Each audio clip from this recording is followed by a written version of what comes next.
ನಾವೆಲ್ಲ ಮರ್ಬಕ್ಕೆ ಪಾದಯಾತ್ರೆ ಹೋಗ್ತಿರೋದು ನೋಡಿ. ಹಿರೇಹಗ್ಡದಲ್ಲಿದ್ದೀವಿ. ಏನಾದರೂ ತಿನ್ನಬೇಕು ಅಂತ ಅನ್ನಿಸ್ತು. ಮಕ್ಕಳೆಲ್ಲ ಕೇಳ್ತಾ ಇದ್ರು, ತುಂಬ ಮಕ್ಕಳನ್ನ ಕರ್ಕೊಂಡು ಹೋಗಿದ್ವಲ್ಲ, ಹಾಗಾಗಿ ಅವರು ಏನಾದರೂ ಚಾಕ್ಲೇಟು ಏನಾದರೂ ಕೊಡಿಸ್ರಿ, ಸ್ವಲ್ಪ ತಿನ್ಕೊಂಡು ಹೋಗ್ತೀವಿ, ಇಲ್ಲ ಕಾಲೈತು ಹಾಗೆ ಹಿಂಗೆ ಅಂತಿದ್ರು. ಅದಕ್ಕೋಸ್ಕರ ಅವ್ರಿಗೋಸ್ಕರನೇ ಎಲ್ಲಂದ್ರಲ್ಲಿ ನಿಲ್ಲಿಸಿದ್ದೀವಿ.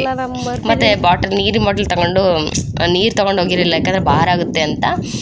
ಹಂಗಾಗಿ ತೊಗೊಂಡೋದ್ವಿ. ಅಲ್ಲಿ ಹಿರೇಹಗ್ಡಾಳ ಹತ್ರ ಮುಂದಕ್ಕೆ ಸಾಸ್ಲುವಾಡ ಅಂತ ಬರುತ್ತೆ. ಅಲ್ಲಿ ನಾವು ಸ್ಟ್ರೇಟ್ ರೋಡ್ ಹೋಗೋದು ಬೇಡ, ದೂರ ಆಗುತ್ತೆ ಅಂತೇಳಿ ಅಡ್ಡ ರೂಟ್ ಹೋದ್ವಿ. ಅದು ನೋಡಿದ್ರೆ ಗಾಜೆಲ್ಲ ಹೊಡೆದಾಕಿದ್ರು, ಕಲ್ಲು ಎಷ್ಟೊಂದು ಇದಿತ್ತು. ದಿಬ್ಬ ಮೇಲೆ ಹೋದ್ವಿ, ತುಂಬ ಚೆನ್ನಾಗಿತ್ತು ನೀರು. ಅದಕ್ಕೋಸ್ಕರ ಒಂದು ಸುಮ್ಮನೆ ಸೆಲ್ಫಿ ಈ ಥರ ಎಲ್ಲ ಮಾಡ್ಕೊಳ್ಳೋಣ ವಿಡಿಯೋ ಅಂತ ನಿಲ್ಲಿಸ್ಕೊಂಡು ಆ ಥರ ಎಲ್ಲ ಸುತ್ತಮುತ್ತ ಒಂದು ವಿಡಿಯೋ ಹಿಡಿದೆ. ಅವ್ರು ಅಷ್ಟೊತ್ತಿಗಾಗಲೇ ಕೆಳಗೆ ಹೋಗ್ಬಿಟ್ರು, ನಾನು ಕೂಡ ಕೆಳಗೆ ಹೋಗಿದೆ. ನೋಡಿ ಈ ಥರ ಎಲ್ಲ ರೋಡ್ ಇರುತ್ತೆ, ಮುಳ್ಳು ಎಲ್ಲ ಭಾಳ ಇದು ಆಗಿರುತ್ತೆ. ಮೇನ್ ರೋಡಲ್ಲಿ ಹೋದರೆ ಹಂಗೆ ಅನಿಸ್ತಿರಲಿಲ್ಲ. ಬಟ್ ಏನಂದರೆ ಕಾಲು ಭಾಳ ಸುಡ್ತಿತ್ತು ಅಷ್ಟೇ, ಆದರೆ ದೂರ ಆಗ್ತಿತ್ತು ಸುತ್ತಿಟ್ಟಂದರೆ. ಇದು ಕುಪ್ಪಿನಕೇರಿ.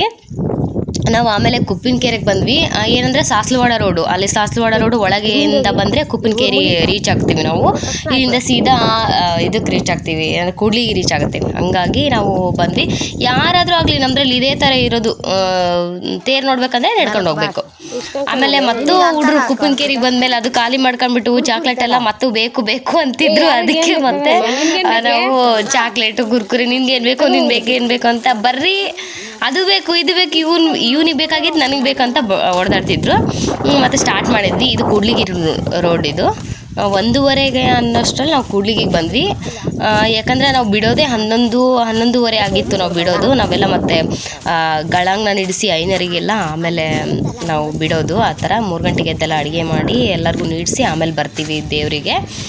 ಮತ್ತು ಆಮೇಲೆ ನೋಡ್ರಿ ಇಲ್ಲದ್ದು ಅದೇ ಕೂಡ್ಲಿಗೆ ಹತ್ರ ನೀವು ನೋಡಿರ್ಬೋದು ಈ ಆಲದ ಮರ. ಎಲ್ಲಂದರೆ ಕೊಟ್ಟೂರು ರೋಡಿಗಿದೆ ನೋಡಿ ಕೂಡ್ಲಿಗೆ ಹತ್ರ. ಅಲ್ಲಿಗೆ ಬಂದ್ವಿ ನಾವು. 1:45 ಆಗಿತ್ತೋ ಏನೋ ಅಷ್ಟೊತ್ತಿಗೆ ಆಗಲೇ ನಾವು ಕೂಡ್ಲಿಗೆ ಹತ್ರ ಬಂದ್ವಿ.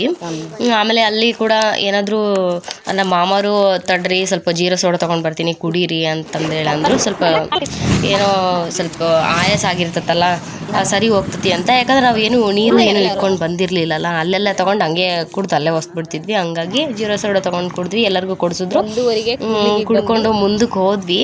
ಹಂಗೆ ಮಕ್ಕಳೇ ಪಾಪ ನಾವು ನಡೆಯೋದು ಒಂದು ಇದು, ಮಕ್ಕಳು ನಡೆದ್ರಲ್ಲ ಅದು ಖುಷಿ. ಎಷ್ಟು ಆಯಾಸ ಆಗ್ದೇನೆ ನಡೆದ್ರು. ಆಮೇಲೆ ಕೂಡ್ಲಿಗಿಲ್ಲಿ ಬಂದ್ವಿ. ಅದೇ ಮೇನ್ ರೋಡಲ್ಲಿ ನಡುಕಿದೆಯಲ್ಲ, ಸೀದಾ ಮರ್ಬದ್ ರೋಡ್ ಹೋಗ್ತಾ ಆ ಥರ ಅದರಲ್ಲಿ ಕೂತು ಮತ್ತು ಹಣ್ಣೆಲ್ಲ ಕೊಡಿಸಿದ್ರು. ಕಲ್ಲಂಗಡಿ ಹಣ್ಣು ಅದೆಲ್ಲ ಇತ್ತು. ನಮ್ಮ ಮನೆಯವರು ಎಳ್ನೀರು ಕುಡಿದ್ರು, ನಾವು ಹಣ್ಣು ತಿಂದ್ವಿ. ಹಣ್ಣೆಲ್ಲ ತಿಂದ್ವಿ, ಮತ್ತೆ ಸುಧಾರಿಸ್ಕೊಂಡು ಹೋಗೋಕ್ಕೆ ಸ್ಟಾರ್ಟ್ ಮಾಡಿದ್ವಿ. ಮತ್ತೆ ಸುಧಾರಿಸ್ಕೊಂಡು ಹಂಗಾಗಿ ಸ್ವಲ್ಪ ಕುಂತ್ಕೊಂಡು ಹೋಗೋ ಅಷ್ಟರಲ್ಲೇ ಲೇಟ್ ಆಗಿಬಿಡ್ತು ನೋಡ್ರಿ. ನೋಡಿರ್ಬೋದು ಇದೆಲ್ಲ ರೋಡು ನೀವು ಇದರಲ್ಲಿ ಕೂಡ್ಲಿಗಿಲಿ ಆ ಥರ. ಮತ್ತು ಮಗಂದು ವಿಡಿಯೋ ಇಡಿ ಅಂತಂದ್ರು ನಮ್ಮ ಮನೆಯವರು. ಅದಕ್ಕೆ ಅವನು ಎಳ್ನೀರು ಕುಡಿತಿದ್ದ.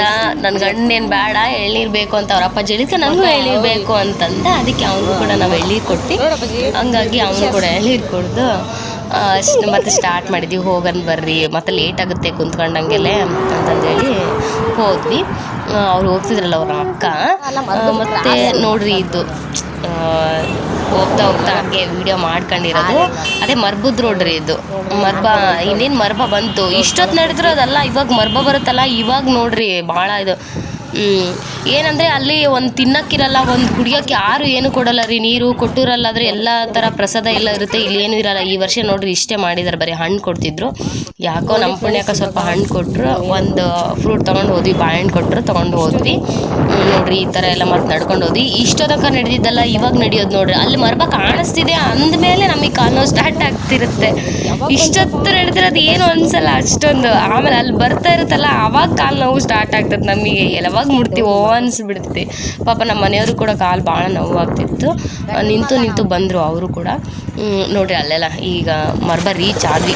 ಇಷ್ಟು 3:30 ಆಗಿತ್ತು ನಾವು ರೀಚ್ ಆದಾಗೆ. ಮರ್ಬ ರೀಚ್ ಆದಾಗ 3:30 ಆಯಿತು ನಾವು ಹೋಗೋಷ್ಟರಲ್ಲಿ.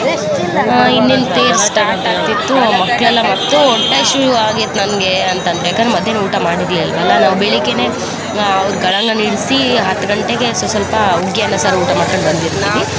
ಮತ್ತು ಹೊಟ್ಟೆ ಶೀತಲ್ಲ, ಅದಕ್ಕೆ ಮಕ್ಕಳೆಲ್ಲ ಕರ್ಕೊಂಡು ಹೋಟೆಲ್ಗೆ ಹೋಗೋಣ ಅಂತ ಹುಡುಕ್ತಾ ಇದ್ವಿ. ಸಿಕ್ತು. ಇದು ಇಷ್ಟೇ ಇದೆ, 40 ರೂಪಾಯಿ ಪ್ಲೇಟ್ ಹೇಳ್ತಿದ್ರು ಅವರು. ಏನದು ಮಂಡಕ್ಕಿ ಒಗ್ಗರಣೆ. ಯಾಕಂದ್ರೆ ಇವಾಗಲ್ಲ ಸೀಸನ್ ಅವರಿಗೆ, ಹಂಗಾಗಿ ಎಲ್ಲರೂ ತಿನ್ಕೊಂಡ್ವಿ. ಮತ್ತು ಸ್ಟಾರ್ಟ್ ಆಯಿತು. ತೇರು ಎಲ್ಲ ಎಳಿಬೇಕು ಅಂತ ಅದೆಲ್ಲ ರೆಡಿ ಮಾಡ್ತಿದ್ರು. ಅಷ್ಟರೊಳಗೆ ನಾವು ಬೇಗ ಎಲ್ಲರೂ ತಿಂದುಬಿಟ್ವಿ ಇದನ್ನು. ಒಟ್ಟಿನಲ್ಲಿ ನಾವು 8 ಜನ ಹೋಗಿದ್ವಿ, ಮಕ್ಕಳು ನಾವು ಎಲ್ಲ ಸೇರಿಕೊಂಡು 8 ಜನ ಆಗಿದ್ವಿ ನಾವು ಟೋಟಲ್ಲು. ಹಾಗಾಗಿ ನಾವೆಲ್ಲರೂ ತಿಂದ್ಕೊಂಡು ಅದು ಕೂತ್ಕೊಂಡು ಕೂಡ ಜಾಗನೇ ಇರಲಿಲ್ಲ, ನೋಡ್ತಿರಲ್ಲ ಹೆಂಗೆ ಗಿಜಿ ಗಿಜಿ ಆಗಿತ್ತು ಅಂತ.